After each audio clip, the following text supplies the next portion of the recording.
January sew along on the week that we had snow in Cornwall, very unheard of. We're thinking of holidays and making a little bag, toiletry bag, so you can book your holiday and have your own stylish individual wash bag. Welcome to the showroom. Today we are going to use the 720 expression sewing machine and we are going to make this quilted toiletry bag. You'll notice on the front we've got a zip pocket, and then we've got the main compartment which is also lined with a lovely waterproof fabric, washable fabric. We've quilted the back so it adds a little bit more detail. It's got a little handle, and hopefully compared to the cold weather we have now you can take it on some really lovely adventures. So I have printed out the instructions just because I like to follow them as I go. What I have done is pre-cut my fabric and I've got all the equipment out that I need. It is listed on here. So you will need a lining fabric, and I've got one that's just got a little bit of a backing on that's going to make it washable and waterproof. Doesn't have to be.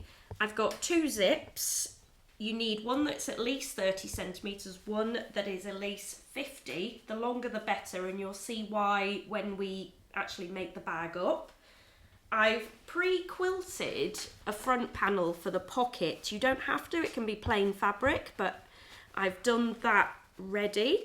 I've got a lining for my pocket. I've got some wadding to make the front quilted.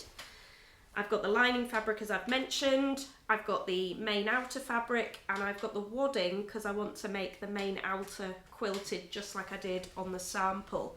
So the fabric I'm using is K-Facet. I've become a little bit obsessed with it. This one's made in a blue K-Facet and it's the Mil Fiore pattern in blue, based on a Venetian paperweight, which he's very interested in sort of travel and patterns, so it really interests me, all his inspiration. So that's what I made that with. I've got all different pieces of his fabric within the quilt, and then this one is called Roman Glass in lavender, so that's what my main outer is going to be. So well worth a look. He's got some great videos and an exhibition in London at the moment. So I have used a cutting board with a rotary cutter to cut my fabric out. You could just use scissors. This pattern doesn't have a template to print out. It is a case of if you've got a fat quarter, you'll be able to get the fabric together quite easily. None of them are bigger than a fat quarter. And you don't need a template, so you can just use your ruler, either ruler, tape measure, to get the correct sizes, so hopefully that will make it nice and easy for you. I'm using binding and I'm going to be adding it by hand because we haven't all got a binding foot, but we are going to feature a binding foot if that is of interest to you.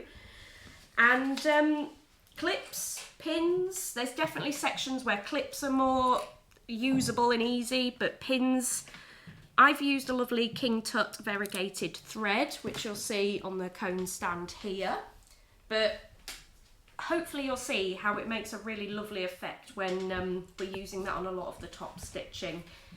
We've got different bias binding, which I've tried to go for a colour that is incorporated in my fabric. I do like things to match. And I think we're good to go. So step 1 I have already done, as I mentioned before. Step 1 is cutting all the fabric. So my pocket is already there. The lining I've just kept there. And the first step after this is step 2, bringing together the outer to the wadding. Now, depends how you want to do this. You may want to do quite a random stitch on here, just bringing it together, creating that quilted effect. On this one, I did actually go around the circles of the pattern because it lended itself to that, but you may want to do really tight parallel lines, you may want to free motion. I think I'm just going to stick with wavy lines on this one just to bring it together and create a nice effect around all the circles that are on here. So I didn't mention before, I have just used a very light interfacing on the back of the outer fabric just to stabilise it a little bit more and just to ensure when I cut it out it's really perfect. So I've chosen a wavy line on here and we're on the 720 quilt expression, and I am, as I'm quilting, just going to start sewing.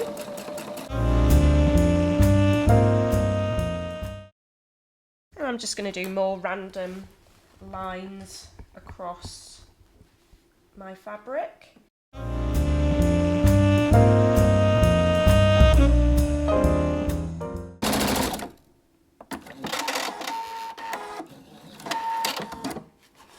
There we go. You may want to quilt this way as well. You could change the stitch, you can make it more open, longer. I think that's looking okay. We're ready for step 3. I've put my quilted fabric on the base, facing up as it says on the instructions, with the zip facing down, so wrong side up. And I've also made sure that the zip is more this way with a shorter opening here. Hopefully that will make things easier. And the lining face down, right side down onto the zip. I've clipped and I could now go onto the machine and start sewing. But I am going to show you a little trick where you use a basting or stay stitch, which might make your life a bit easier and put your mind at ease that you're getting your zip really neat and perfect. So I do need to change my foot on the machine. So the lovely thing on the 720 is you've got a really neat little accessory tray. You can lay your feet out. I'm going to be using the zipper foot, which looks tiny, but has a lot of clever features on it. It has these 3 areas, so you can connect it to the machine depending which side you want to sew on. So I'll show you that in a moment. And the gaps in the back are depending which side you do choose to put it. You can still engage your IDT. So I'll change it now. Take this foot off, pop that away, and let's put the zipper foot on. So I will be sewing this side, so I would put it on like so. Then in the back you can see that you can engage the IDT on the faff machine. And I'm just going to show you this stay stitch. So even though that was ready to sew, ultimately to have the neatest finish you do need all 3 edges perfectly in line. If it was like this, of course your zip is not going to get caught. So a way of sort of really making sure is if you do this basting stitch. So just bear in mind, outer facing up, zip facing down, making sure that those edges are perfectly in line. You could just clip it, and then we're going to just do a holding stitch, that basting stitch on the machine, and then we'll relay that lining over. So I'm going to sew as close as I can to the edge. This is purely to hold it, so we don't need to worry about holding stitches, but it will just put my mind at ease when I bring all the layers together. But you can see I'm making sure that those edges are perfectly aligned. You will not see this stitch. It's just purely there to help me hold everything in place.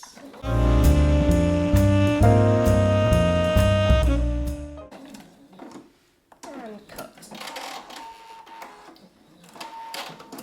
So that's like a little secret holding stitch that's just going to put your mind at ease that once we do sew, we'll be sewing closer in because we're using the zipper foot. When it does open up, you're going to have that really neat finish, but that holding stitch is just going to help us here.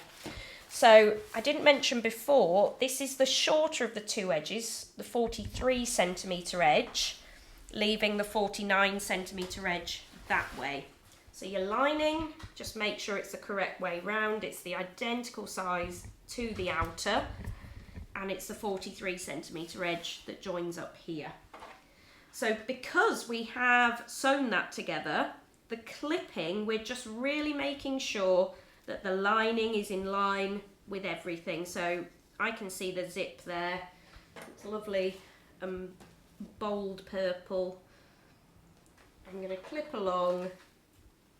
If you feel confident, don't need the clips, you could just ensure that everything is staying in line as you sew. So with the zip, the more neat effect is turning over and actually having the zip facing up, because then the foot actually presses right up against that raised zip. If you're on the other side, you're pushing more against the back of it. So you will find, hopefully, you get a much neater result having the zip facing up this way. So we position correctly. The needle is in the right position. You can see it's going to just go down the edge of the foot there. And you can see that the zip is up. And once the foot goes down, which I'll do now, you can see the edge of the foot is going to run along the edge of the zip. So it will make it a lovely, straight and neat line. So you will need to do a hold stitch here. We want to make it strong. So on the 720, we can do that. Set it up. We can start. So there's our hold stitch.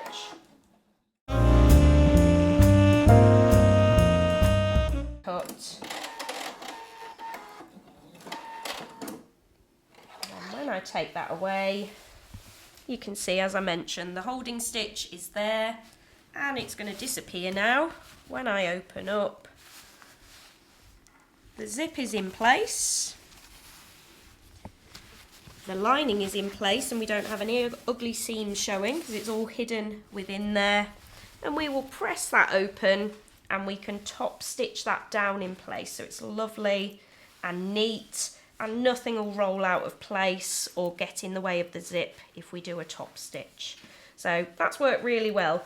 We only do one side at the moment. We move on to the pockets. We're going to add the pocket on here whilst everything's open. It's a lot easier. So next step. So I've opened the fabric up so we can see the outer again, the lining underneath, and the zip is out here. I have pressed with my fingers so it's holding down, but I'm now going to use a mini iron to press the seam, making sure that the lining is also in the correct position, because the next step is to top stitch. Now you don't have to use this, it's just an oven liner, or you could use greaseproof paper, but if you're really worried that you might damage your fabric, it's quite a good thing to use. I'm more worried that I'm going to damage the zip. So I'm going to press to get that really lovely crisp edge, and I'm doing it on a pressing mat so I don't have to keep walking to an ironing board. Just double check on the back, and again it depends on your lining. I used more of a plasticky PVC in the sample, so I definitely would have to use something like this. This will take the iron, so I'm just going to move across quickly. And you can see already that's looking really neat. The top stitch is just going to hold it in position. We're now ready for step 4, which is the front pocket, and you'll see why we're doing it now shortly. It will make sense. Exactly the same as when we did the outer.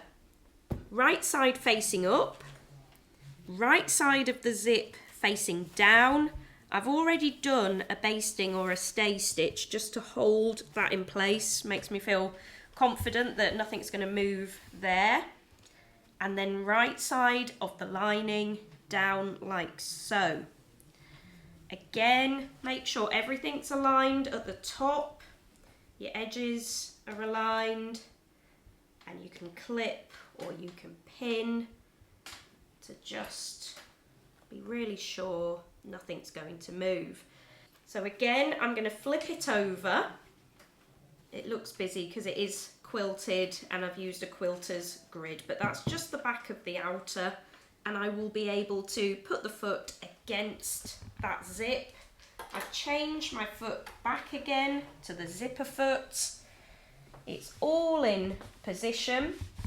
The other thing that I've done, as you can on the 720, is I've programmed in to do a lock stitch at the beginning, the end and cut. This is a bit different on this machine.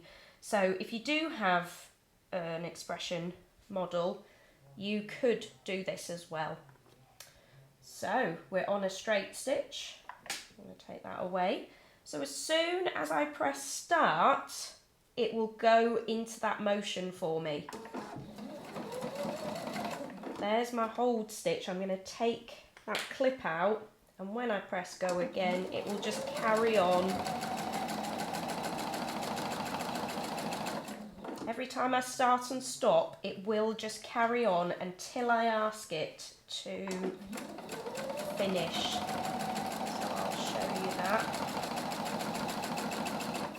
I can see that my foot is still in line there. I've got the needle in function, so nothing's going to go anywhere. My stitch is staying secure.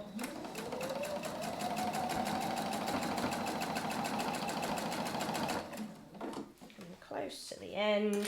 You can just do that double check. Is everything still aligned? Yes, it is. I've come to the end. If I just press reverse,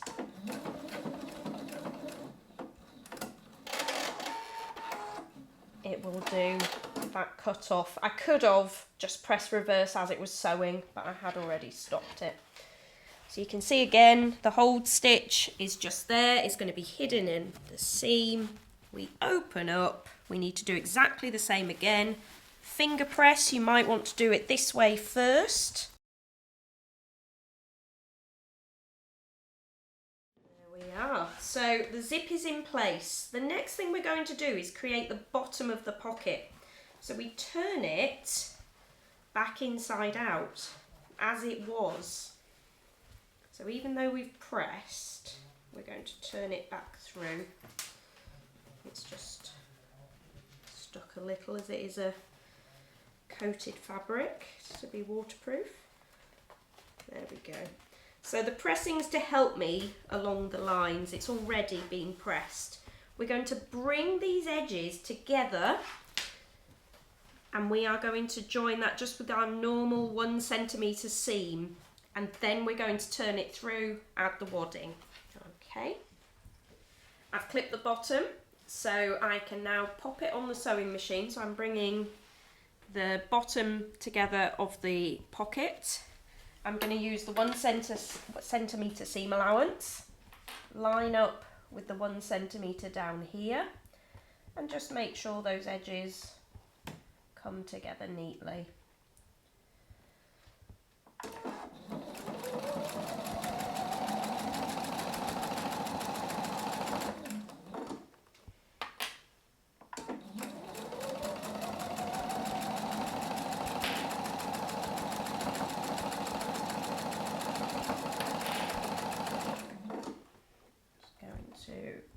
Take the final one out, still in line with the one.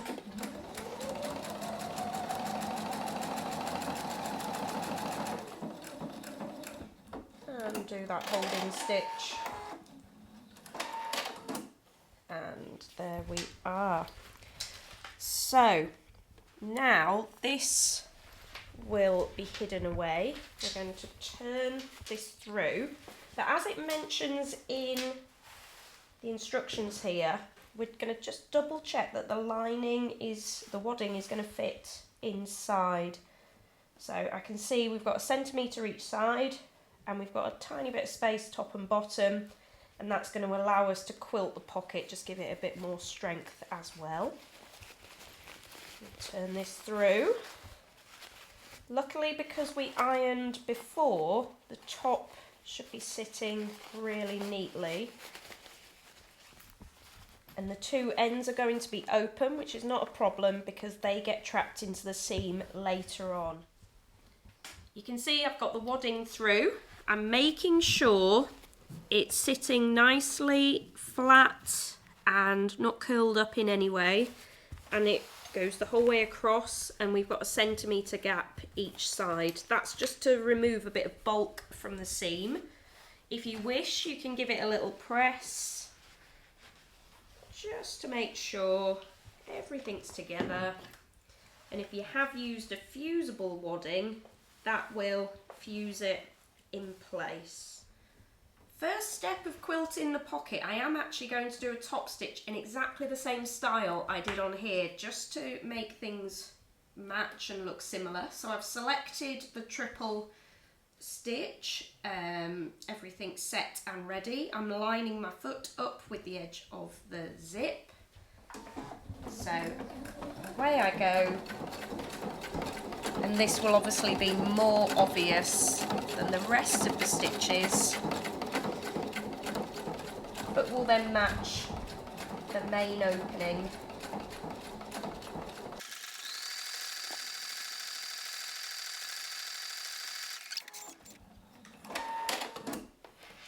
And there you can see that stitch is looking really similar to the top stitch on the main outer.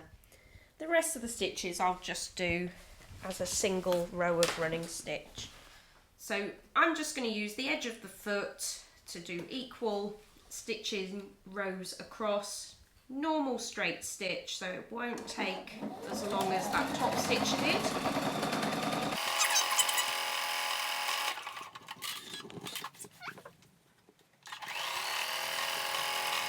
So I've quilted down in parallel lines. I have left a little gap at the bottom because, as you can see from the sample, we do that final stitch across the bottom to attach it to the outer. What we're going to do now is the top.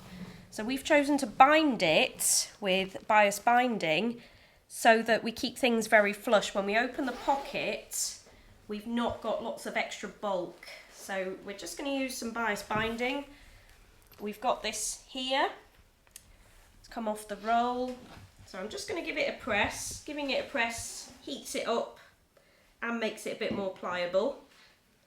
And we're doing this by hand because not everyone's got a bias binding foot. You may be very lucky and have a binding foot. If you do, you can just bind along here. You may even want to make your own binding to match all your other fabric.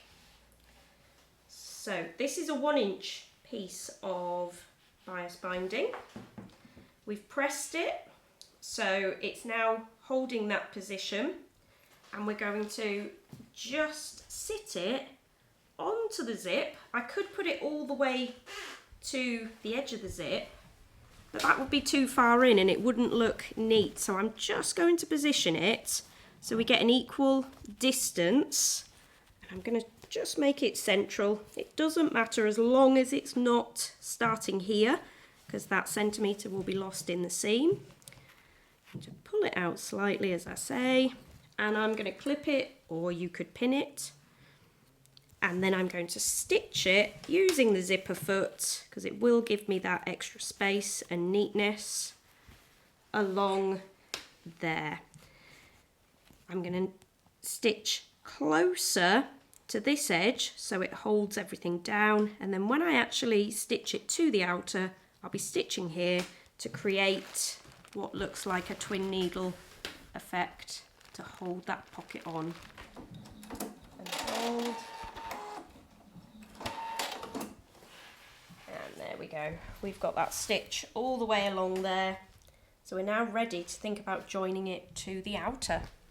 We're ready to carry on with step 4, getting the pocket attached to the outer.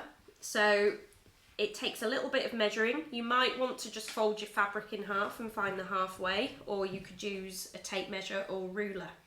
What you're checking for is the distance here, and then it will make it all work that your pocket sits on the front, it doesn't go underneath, and it will trap in the seams as you sew everything up. So the things to check, it does mention it on the pattern. You should have a 5 centimetre gap from the edge of the fabric here down to the top of your binding. So 5 centimetre all the way along there. Then to your left and your right, you should have a 7.5 gap here and the same to this side. Then everything will trap as you sew. I find pinning works perfect at this stage. Now it's up to you how you wish to do it. The thing I am going to do that I haven't mentioned is I am going to take, and it does say it on the pattern, take the lining and I'm going to bring it up and I'm going to roll it up, because otherwise I risk sewing the pocket to the lining and I don't want to do that. I want the lining to sit separately. So I'll do that and I'll carry on pinning. So we're now all pinned in place. As I mentioned, I have rolled up the lining, so there's no risk of me trapping that when I sew this pocket. All I've got is pocket outer, which is connected to the wadding. So this will then connect here. When we bring it all together, these edges will be sewn into a seam. So what I'm going to do is stitch to the edge. The left and the right are purely holding stitches, so a basting or stay stitch. The top and the bottom, we're thinking, have to be super neat. They are a top stitch. It needs to look really neat and be very, very consistent. So I'm going to pop it on the machine and get that top stitch. So just a stay stitch to the edge, and definitely no more than 1 centimetre in, because I do not want to see it when I do trap it in the seam. I'm going to stop just on that corner so that I can pivot, and now I've got to be working really neatly and holding down. You see it's still loose at the minute. I could pin more, but it's all laying really lovely and flat, and I'm just going to stitch along the bottom here to trap that pocket down.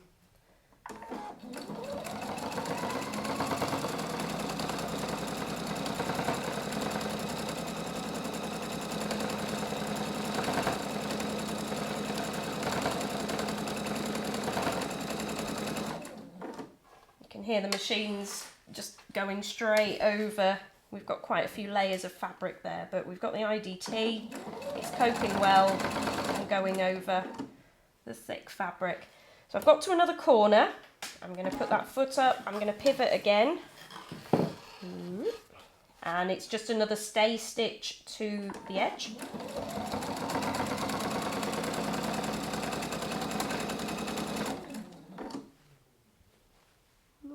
That's working. I'm just going to lift my foot and take the pin out so it doesn't make anything get warped, and stop just on that corner there,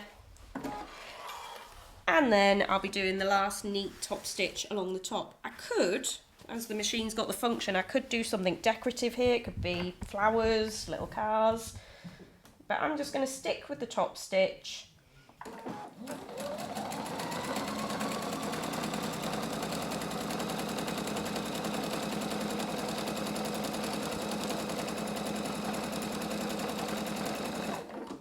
Stop to remove that last pin.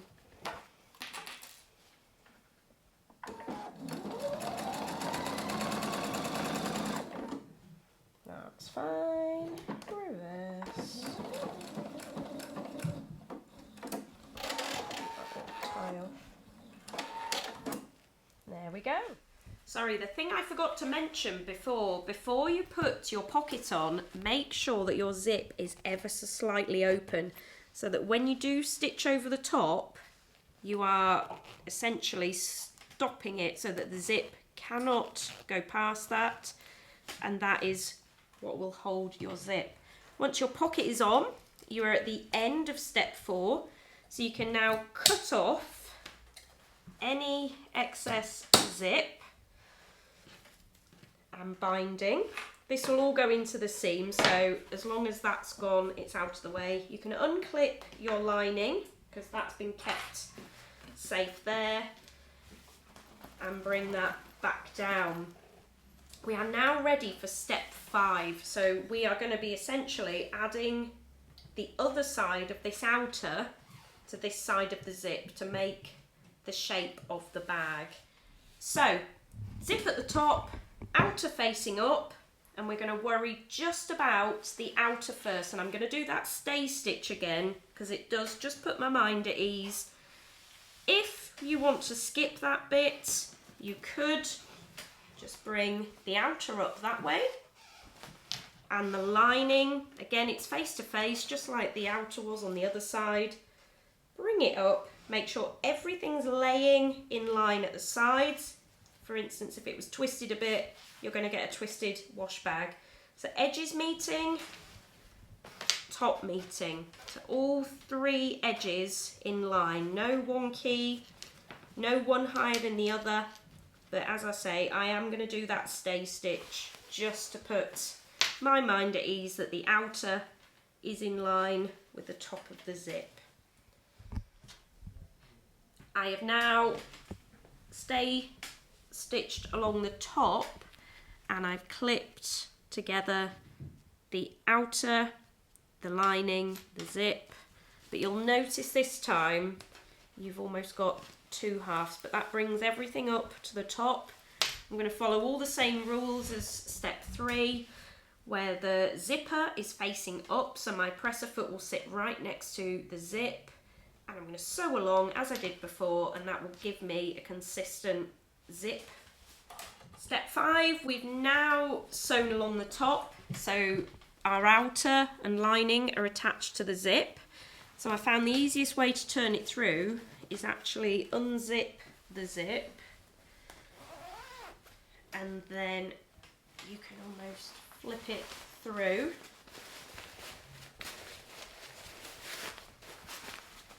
And you suddenly start to see the bag coming together. And you'll do the same as you did on step 3. Lots of pressing to make sure that your zip is exposed. We're ready to top stitch, and we will top stitch along the edge with that lovely triple stretch stitch. So I've opened up the zip, and you can see now why it's good to have the end of the zip as far this way as possible, because when you're trying to iron, it gives you that little bit more access. So definitely 50 centimetres there. You may be lucky and have a slightly longer one. It'll just give you a bit more space to work with. So I've ironed on the top, I've ironed on the lining side, and I'm going to create the same top stitches here on here so that when they come together they look identical. So I have actually changed the position of my zipper foot, which is a thing you can do on the faff machine. So I've altered where the foot is, and it still allows you to engage the IDT at the back. So I am now going to line up exactly as I did before. The edge of the foot is going to sit with the edge of the zip. Even though the zip's now open, it's still exactly the same. And I'm going to do that triple top stitch on top. So it's a bit like spot the difference. You'll now notice the edge is on that right hand side. So we've top stitched the top of the other side of the zip. I'm going to reclose the zip now. So you're starting to see the shape of the bag. The next thing we're going to do is take your 2 6-centimetre pieces of binding, and we're going to create the little tabs that just go at each end of the zip there. So all you need to do, 6 centimetres, fold it in half. You may want to give that a little press, and then just stay stitch down at the bottom so that that is definitely held and folded really neatly in half. Repeat with the other, and then I'll show you where to place them and stitch them to your outer. So we've top stitched the top of the other side of the zip. I'm going to reclose the zip now. So you're starting to see the shape of the bag. The next thing we're going to do is take your 2 6-centimetre pieces of binding, and we're going to create the little tabs that just go at each end of the zip there.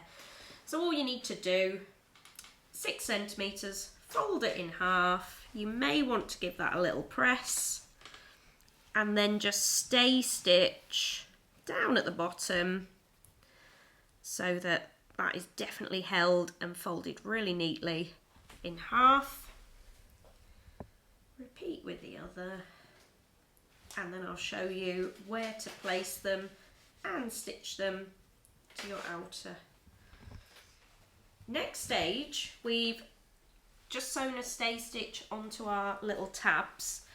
Now that they're folded in half, you should have 3 centimetres. I've got 1 centimetre just hanging over the edge with that stay stitch and 2 centimetres over the fabric on the zip and equal on the zip.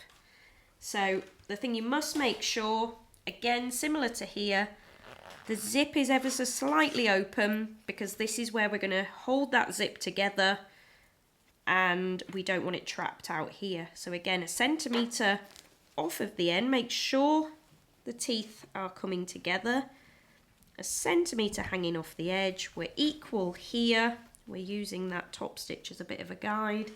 You can clip or you can pin. You may even want to get it into position on your actual machine. To make life easier, I'm going to remove the accessory tray and then I'm going to have room to get the bag around, and access is much easier that way. I'm then going to stay stitch over the top, so definitely no more than 1 centimetre in. I'm going in by about 1/2 centimetre and I'm going to go straight over the zip to hold the tab in place, the zip closed at the end, and I'll repeat the same on this end. Finishing off step 6, I am going to just trim the end of the zip because I've now put the tabs on, which means the zip is secure and safe. There we go. And for the next step, step 7, it's easier to have the bag inside out. So next time we see the bag the other way, it will be looking really real. So your bag goes inside out. You need to lay it flat, and you may want to get your ruler to check that you've got identical measurements either side. You want your zip to be exactly in the middle, because what we're going to do next, and you may wish to keep your zip done up so it doesn't wiggle, we are going to clip either side once you've checked that these are equal, top and bottom, and we are going to cut out the corners. Now the corners will allow you to make your handle. This was made from the offcut of a corner, and you will start to get the shape of the bag coming together now, which is really nice after all this hard work. So clipped either end. You can make yourself a template if you wish, or just use your ruler. I'm just going to use this as it's here. As it mentions on the pattern, you're going to mark down parallel with the zip. You're going to mark down 7.5 centimetres here, and you are going to mark 6.5 centimetres in this way from the edge. So what I will do is mark them out. It is on the pattern, and you can see it's longer this way than it is this way, so you've got your shapes here. So I'll cut those out and you can see exactly what I mean. So I have made myself just a little template. It's 7.5 centimetres in length, 6.5 width there. If I lay it flat on each corner, as I mentioned before, the zip, you are parallel with the longest line there and the short going this way. I'm going to use one of the friction pens which disappear as soon as you iron. So I'm just using a normal ruler here to allow me to get a really lovely straight line. Just checking that everything's straight, and if I want to double check, that should be 6.5, which it is. that should be 7.5, which it is 7.5 here. And this is what I will be cutting away, and I'm going to do it on every single corner, and then we're going to be stitching this end, which will start to bring our bag together. So I've marked each corner with the friction pen. You will see them disappear when I come to iron. Template I can keep if I make another. I'm making sure before I cut anything I've clipped nearer to the zip, so when I do cut it's still holding my bag together, and also making sure that my fabric, the outer that's hidden on the inside at the minute, is completely flat, and when I cut it I'm going to get that neat cut. I'm not going to cut that outer incorrectly as I can't see it at the moment. So that's all good. You could use your rotary cutter. I'm going to use my shears, and I'm just going to carefully cut right up. I'll cut this side as I'm facing this way. And you do at this point, I can feel the front pocket is there, so this is going to be harder to cut. You do cut a little bit of that area away, so it will be a challenge.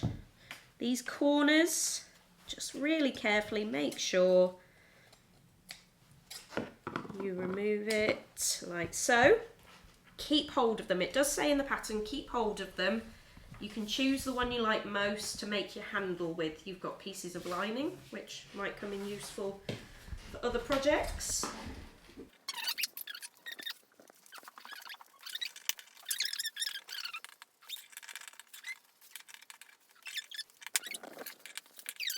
There we go. So we've got 4 to choose from. One has got the edge of the pocket on, so we probably don't want that one. Those, save for another time. And there we are.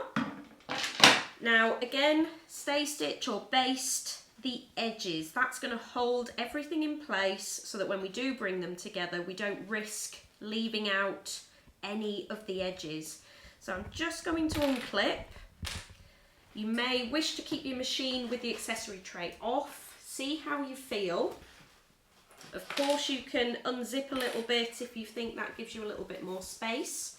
What we're going to do is stay stitch all the way around our newly cut edges, just so we don't get things like this and we accidentally leave something out. So let me stay stitch them. So we are now at step 8. I've stay stitched or basted all of those new edges that I cut. So you're just putting it back in exactly the same position. So now because you've cut, everything lines up, so it's a little bit easier. You don't have to measure. Something that might help is just marking on, as this will all go away with the heat of the iron, 1 centimetre from the edge, because you are now going to sew that seam to create the end of your bag. So I'll clip this end too, and that will hide all of your stay stitches that you put in, and it's going to start looking like the real thing soon. So I will put back my accessory tray, just so it's easier. Just check everything's laying flat. Because I've stay stitched, I know that I'm trapping my outer whilst I sew inside out. Yeah, everything's good and flat. I line up with my 1 centimetre guide underneath. I'm going to remove that clip and away we go. Hold stitch, because this does have to be strong. This is where our zip ends. Go.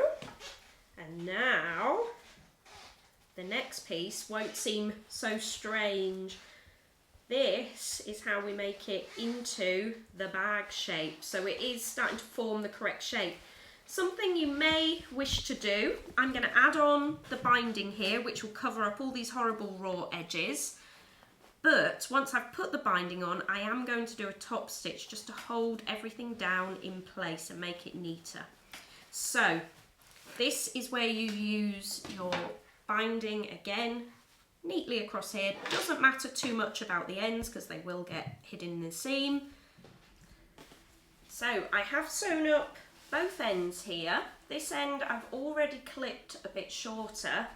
That's going to allow the folded binding, I've pressed it so it's staying in place, to sit nicely over the end. You can see on the one that's not trimmed, it won't fit all the way down and you're going to see the stitching. So just trim so you're safely still got your stitching holding. Place your binding in place because you are going to need to stitch on top of that original row of stitching under there, or you're going to make your bag smaller. So make sure clips are holding it in place, or pin. Clips are a little bit easier when you're working with this thickness of fabric. You've got quite a few layers coming together now, and obviously the zip to go over.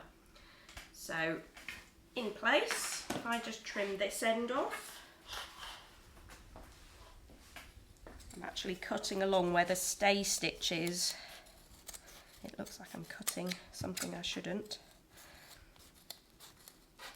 There we go. So all this waste. Much neater edge and easier to place that binding on. Keep it in place.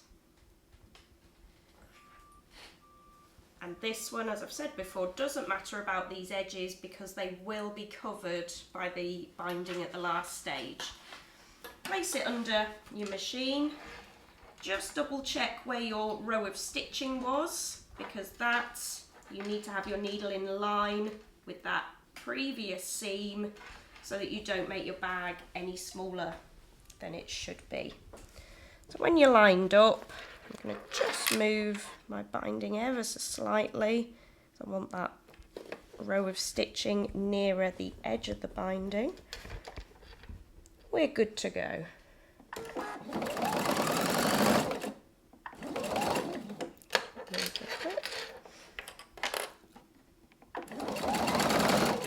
And there you are. Just repeat to the other side, and that seals that end, and we'll do exactly the same on this one. So we've now got the binding on both ends. If you can open up the zip and turn it the correct way, just briefly, I'm going to top stitch that seam that I've just sewn. So it just looks nice to have a top stitch along here, and it does hold down that binding so it doesn't risk ever popping up and getting in the way of the zip. It is a little more fiddly because you've now got this box shape coming, so again I'm going to remove the accessory tray, and it allows you to get your bag in the position that you need.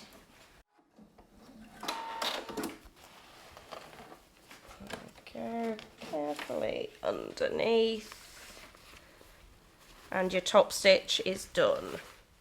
So both ends have now been top stitched. It's making the little tab stand up nicely, and it's looking more bag-like, but I wouldn't book your holiday just yet. You will need it inside out again, but the next step is step 9. You are going to make your handle. So you'll have this back to this stage, ready to bring these edges together. That's where it really starts to take shape. I've got my 4 pieces that I cut away from here, and I've picked the one that I like most. I've picked it because it's actually ever so slightly longer, and I just like the pattern. It's got a bit of quilting on it, of course. So we are ready for step 9. Once you've selected it, it's good size to make the handle. We're going to be folding it in half.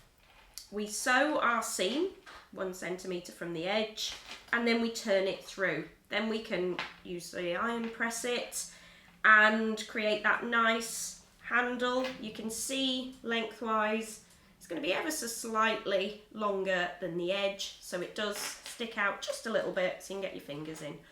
So I'll begin folding it over. If you want to press it, you can, just to help hold it in place. The wadding does like to obviously spring up. I've put the accessory tray back on, centimetre from the raw edge, and just a nice straight stitch.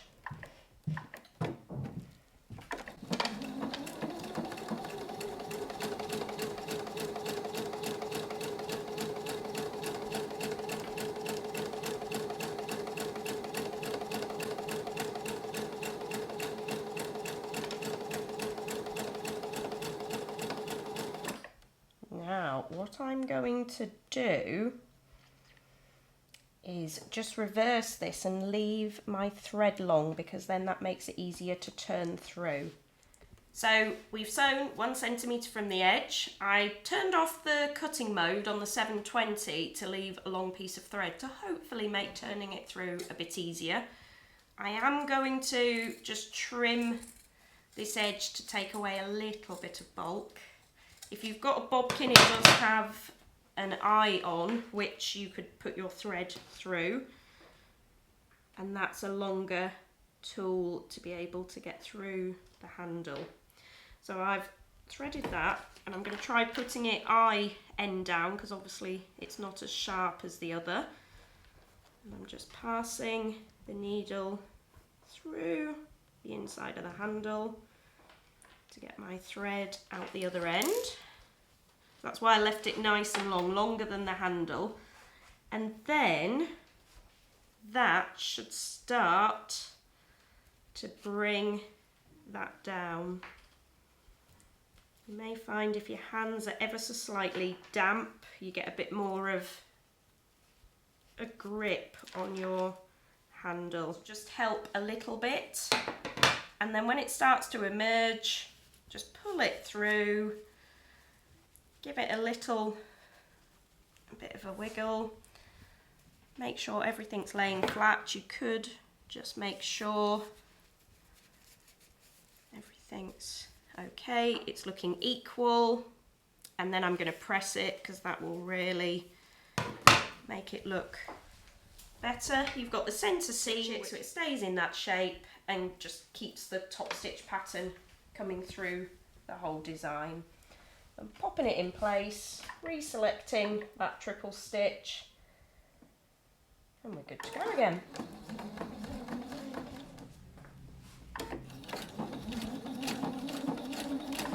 So just finishing that top stitch on the second side. Much stronger, much flatter, and that's ready to add into the seams as we bring our bag together. So the final part, we're up to step 10. It's up to you whether you want to get the handle done first or just start and get a bit of practice at joining up your edges. Be mindful of where your zip is. I've put the handle at the end where the zip will close, because I'm thinking if you're carrying this to a bathroom, you would want to carry it, you wouldn't want to risk the zip being at the bottom and the weight or anything falling out. So just have a think, and I'll show you how to have the zip and the handle closing at the same end. So zip is down here, which means it will close up here, so my handle needs to be at this end. I'm going to place it in position and do that end first while everything's open. So you need to think about the direction of your handle, and you're going to place it in, and you can double check if you're just unsure. When your bag's turned through, it's going to sit like so. So that centre seam, the bit that we don't want to see, will be touching the outer.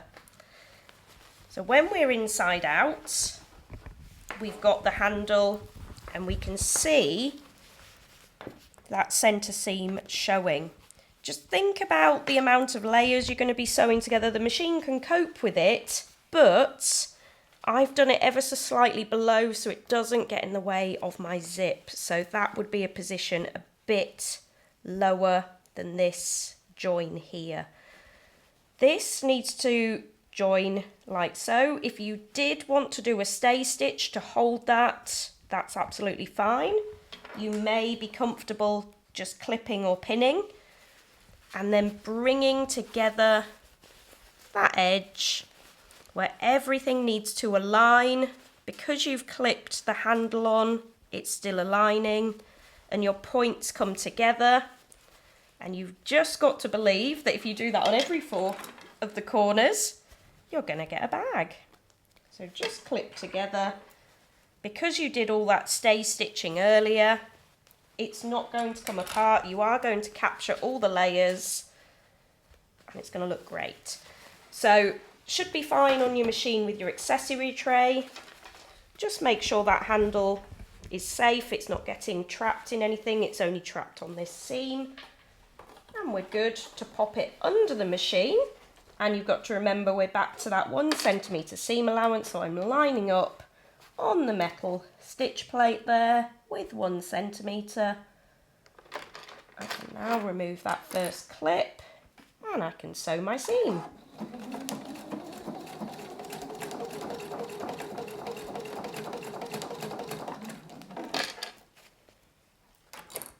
That's the handle.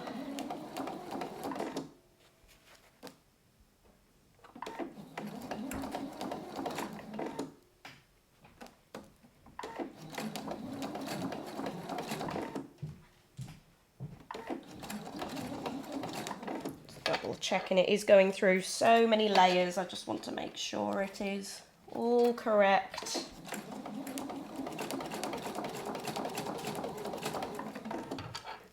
Final clip, still all aligned.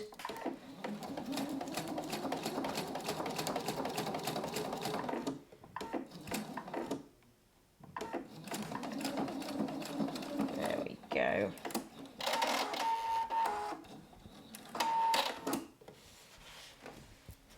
Go. We've got the seam along there, and because I cannot wait till the end, I just want to have a little peek to check that this is all working. It is. So you can just see, just to put your mind at ease, that you're doing it right. Everything is trapped in the seam there, so my pocket is now secure. I know it looked scruffy before, but that's all trapped in the seam. The correct side of the handle is showing and will come across the edge of the bag. And I've got corners. So we are on our way. We've got 3 more corners to do. So I'll sew them and then I'll talk about the binding, which is your step 11. So opposite corner, just try your hardest to make sure that handle is going to sit in exactly the same position. So it will be straight on the end of your bag, not heading off to the bottom or higher above. Clip it again or stay stitch if you wish. Bring those points together, align the top, clip it or pin it, sew a centimetre seam. So all 4 corners have now become those edges. Just for peace of mind, I'm going to turn it the correct way to check that I have trapped every seam. There is no missed piece of fabric, there's no gaps, no holes. It's looking correct. And then I will trim those seams I've just sewn on the inside and I will bind them. So double checking, handle trapped in the seam, nice and strong, yes. I've got neat corners that are pushing out. Yeah. Does the zip come together? Yes. And it's looking ready to be finished. So yeah, back inside out. I think I've mentioned it many times. I hate unpicking, so it's definitely worth checking. Imagine you've put all your binding on these 4 edges and then you go, oh, I'm just going to unpick that seam. So really carefully, you've got that seam line. Don't go too close, but a good ½ centimetre away is going to get rid of that excess bulk that you've got with the binding there. This end has got the added bulk of a handle. You've got a lot of layers going on, so it's nice to get that clean, equal edge on every corner. Take your time.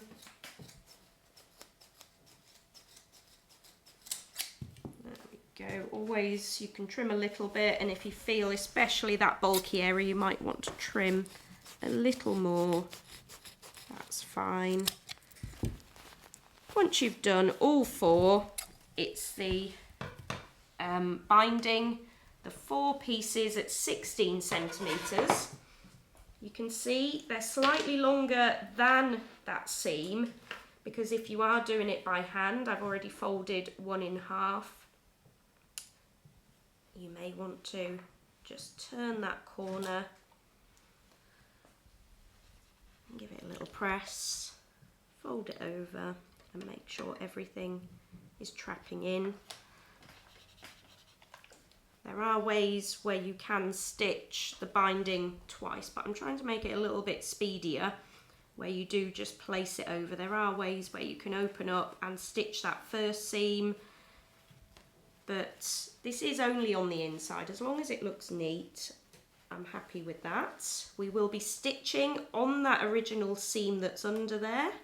I don't want to make my bag any smaller.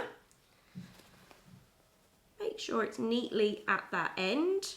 You don't want to see the raw edges underneath, but you don't want it to sort of be up here and loose. Clip it or pin it in place. Be on the safe side with it. So this is step 11 on your instructions. Do just double check both sides, as it is so thick, this fabric. You want to make sure you are capturing it on the back. And it's just worth taking that time. This end here, very similar to the other end. I'm just going to finger press this one, turn it in, press it down, and that should look great once that's sewn. So you just hop on the machine and you'll sew that again.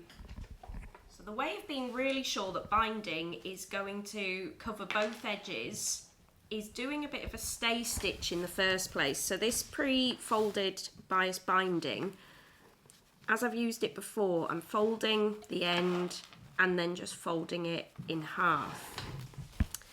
This way, if I open one of the edges and I sew that where that previous seam is, it's going to hold it in the correct position. Then when I fold over, it's going to be nice and neat along that edge, allowing me to then take it round to the back and then do the neat top stitch. So that's the other way, and it probably will give you a much neater finish. So let me just do that again. I'm folding that end in, and I'm going to be sewing along that edge there. So I'll show you the result. I'm sewing on that seam again.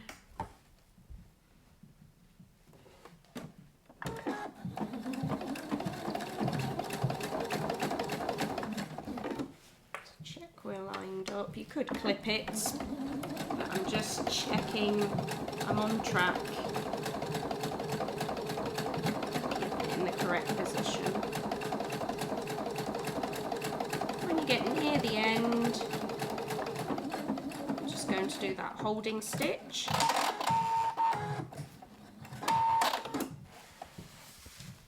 And you can see that's just held in place. It's going to be hidden away.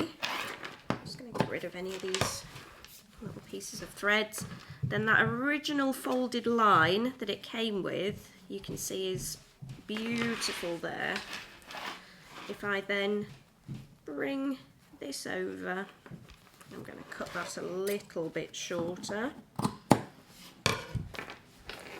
I can then bring that end up,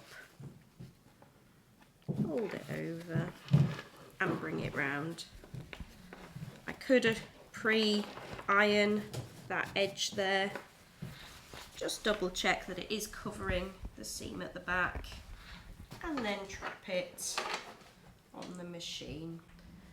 So 4 bound lining corners. You can now turn it through press if you wish, if you think any of the edges you want to just press it to make sure it's sitting really square and the seams are open. If there's any loose threads, give them a trim. But I think you can book your holiday now. You're good to go. So if you do have a go at making this, please share with us so we can see your beautiful colour choices and versions.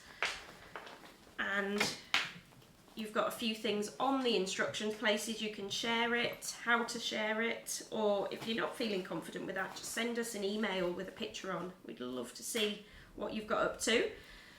So if you do want to press, you might find it easier on an ironing board over the corner, but if not, you might just want to work a little section at a time, pressing open seams, pushing into the corners so you get that real nice square edge. Any little pieces of thread, removing. Go, little press there. You can see the difference pressing makes, so if you've got that time, go for it. Check your zips working, and there we go. We have a lavender version of our travel bag. So hope you enjoy making it, and keep an eye out on our website and social media pages for more about the 720 that we're featuring this month. Bye!